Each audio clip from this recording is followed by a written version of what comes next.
Today we're joined on the phone by author Peter Carlin, and his book, Homeward Bound, The Life of Paul Simon, is available now. Peter, how you doing today?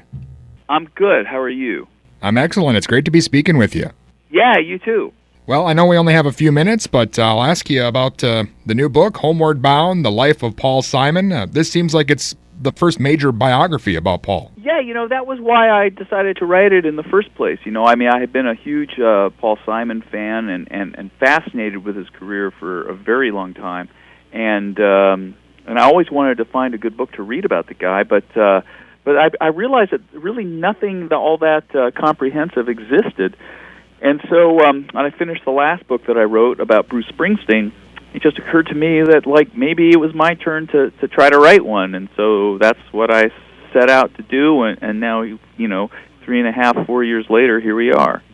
Well, what was the process like for getting the info together? I guess did you interview a lot of people for the book? Yeah, Paul didn't want to cooperate. We made that very clear from the get-go. So I didn't really have him to talk to, but fortunately, there's mountains and mountains of information about him out there, and it took a lot of digging and a lot of traveling around to find a lot of it, but I was game for doing that. And I ended up meeting and interviewing probably more than 100 of his old friends and compatriots and collaborators, starting with folks he knew growing up as a kid in Queens, all the way up through people who've been playing on his most recent record and the tour. So it's there was a lot out there, especially since no one else seemed to have really gone looking for it. And I came back, which I felt like at the end of the deal, there was a ton of new material, a bunch of things I'd never known before, and it was a real pleasure learning it all and being able to write it down. Yeah, I'm sure it was a pretty ambitious project. I don't know if people really stop and realize, but his career dates back all the way into the late 50s.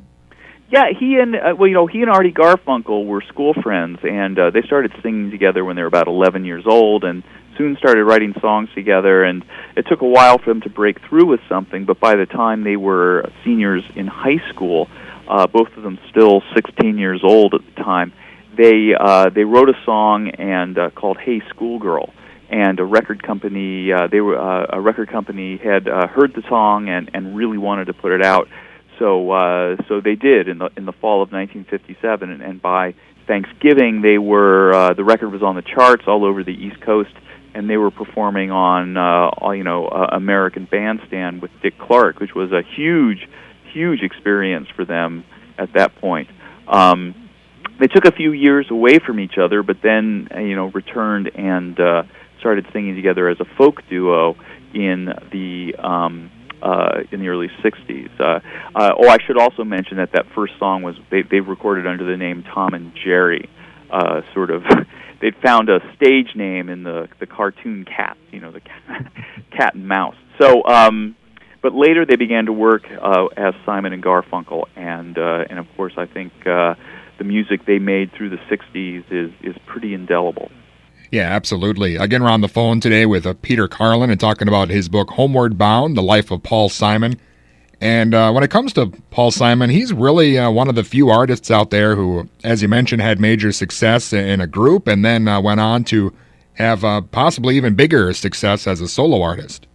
Yeah, he there had always been a kind of a dissonance sort of at the bottom of Paul and Artie's, obviously, harmony style relationship. And as much as they really loved each other as brothers and really treasured working together, eventually, kind of enough was enough, and they went their separate ways in the early '70s. And Clive Davis, who was then the president of Columbia Records, told Paul when he went in to tell him that he was going to start making solo records, they may be fantastic, they may sell well, but they'll never sell as many as you could as a Simon and Garfunkel record, which to some extent was true. But Paul had the nerve to say, well, look, I'm going to do this, and maybe one day people are going to look back and be surprised that I was in a group with Artie Garfunkel before I started my solo career.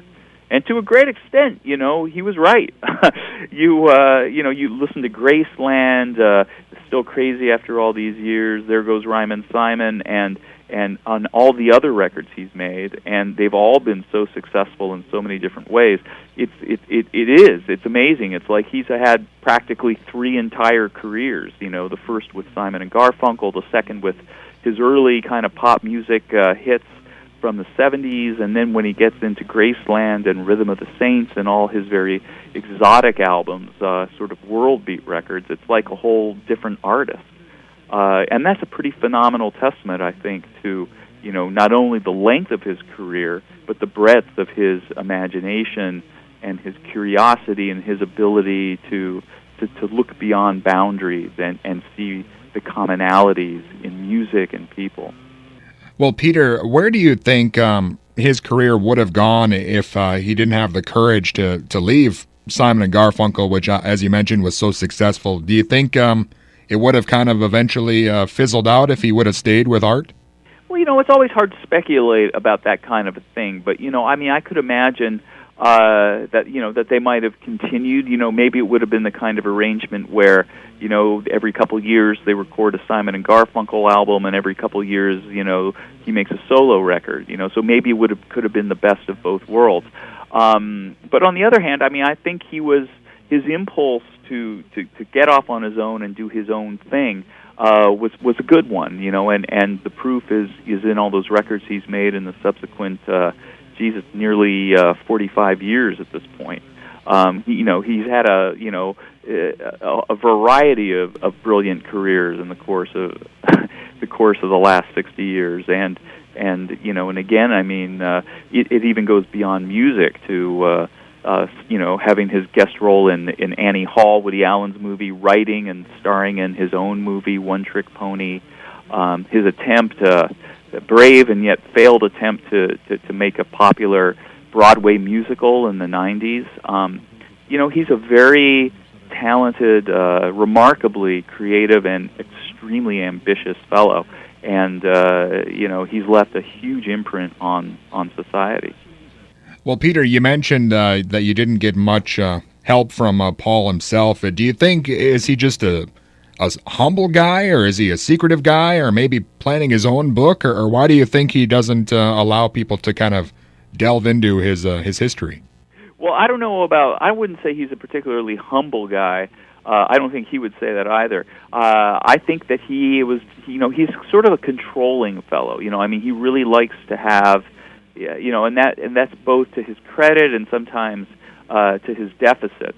He likes to just really have his hands on everything and control everything that's going to come out about him, or things that he makes, things that that are written about him. Clearly, I was going to be an independent writer doing my own thing, and he wasn't comfortable with that. Whereas when I wrote my book about Bruce Springsteen a few years ago, and a few years before that, Bruce I wasn't working with him at first either, and so I was doing an independent project. But he could, and he's a fairly controlling guy himself, but he could see the wisdom in letting me do my thing, and he was happy to cooperate and give me access to as much information as I needed without feeling the need to have absolute control over it. So, people are different. Well, and as far as his music goes, I know his latest album, Stranger to Stranger, debuted at number 3, I believe, on the charts. So, obviously he's still relevant even in today's music scene. Yes, absolutely. And the amazing thing about that record, again, about Paul Simon, is that, it's been nearly 60 years since Hey Schoolgirl.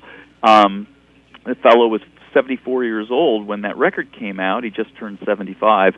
And yet, when he released that album, the single they took off of it, Wristband, was played pretty heavily on college radio this spring. He was up on the college radio chart. So, it's amazing that someone, old enough to be a lot of these students, grandparents or grandfather or even great-grandfather, still making music that captures, the young people's ear and is something they want to listen to. Yeah, definitely. Well, again, Peter, I know we're out of time here, but the book Homeward Bound, The Life of Paul Simon, is available now, and Again, I appreciate you taking the time out with me today. Thanks a lot. Hey, my pleasure. Thank you very much.